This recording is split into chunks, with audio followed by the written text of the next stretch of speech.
Instant ramen has taken over the world, literally. From your closest grocery mart to the fanciest restaurant you can find in your city, ramen has been doing very well in the market, but how exactly did instant ramen become a success? Let's go ahead and find out. Hey guys, and welcome back to the channel. For this video, we'll find out how instant ramen became an instant success. But before anything else, please don't forget to like the video and subscribe to our channel as well. You can also click the notification bell down below so you won't miss any of our future uploads either. Without any more interruptions, let's just go ahead and get right into it.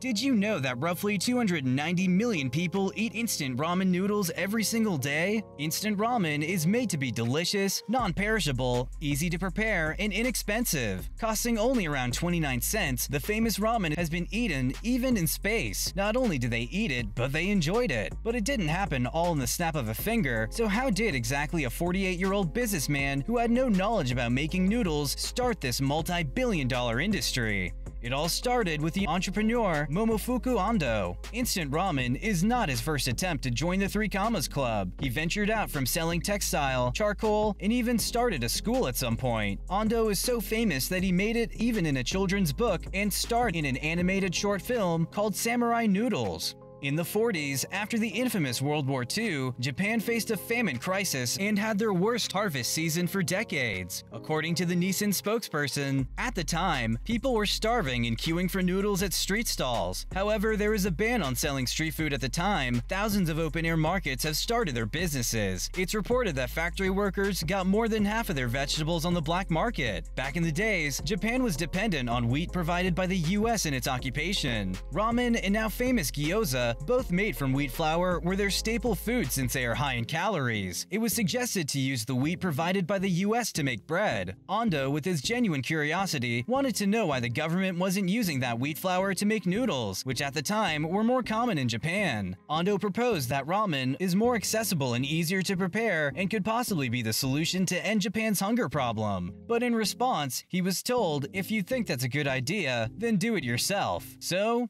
he actually did. But Ando has no experience in noodle making. He had to figure out how to bring great flavor and texture to instant food. After a year of experimenting, he got to figure it out. After watching his wife make tempura, he learned that frying the noodles was the key. Frying extracts the moisture for it to be non-perishable. That's how we got the iconic brick of noodles. But again, this was after a year of experimenting and studying. He said, "The experiences of hardship and suffering strengthened me to succeed in a critical time." In 1958, Ando then released the instant chicken ramen and changed his company name to Nissan. He first set up a sales booth in Tokyo to give customers access to the new product. At first, it cost more than 5 times the price of fresh noodles, but what sets it apart is its taste and convenience. It was given a nickname called Magic Ramen because in just a few minutes, you can enjoy the food at your convenience. After a decade, Japan's economy started to improve and there was a surplus of wheat flour. This was the perfect time for instant ramen to succeed. In its first year, Ando was able to sell 13 million packages, and from then, it grew by billions in just a decade. As the demand rises, dozens of companies started manufacturing instant noodles. In 1968, instant ramen was estimated to hit 3.5 billion servings. But Ando did not stop his innovation. The iconic instant ramen was made even more instant, putting it in a cup that was released in 1971. Just like chicken ramen, it became a huge hit. It was so popular that even Nissan couldn't meet its demand by making 650,000 cups a day. Since then, cup noodles overtook sales till 1989. Today, cup noodles sell more than packaged noodles in Japan, and the rest was history. In 1988, the Japan Times wrote that even as Ando celebrates his 88th birthday this year, he is still keen to invent new variations on his instant noodles. This resulted in more than 100 flavors of noodles not just in Japan, but in the entire whole world. That's going to do it for today's video. If you guys enjoyed, make sure to hit that like button and don't forget to subscribe and turn on the notification bell icon so you never miss out any of the future content we'll put out for you guys. We're signing off for now, but we will surely catch you all in the next one.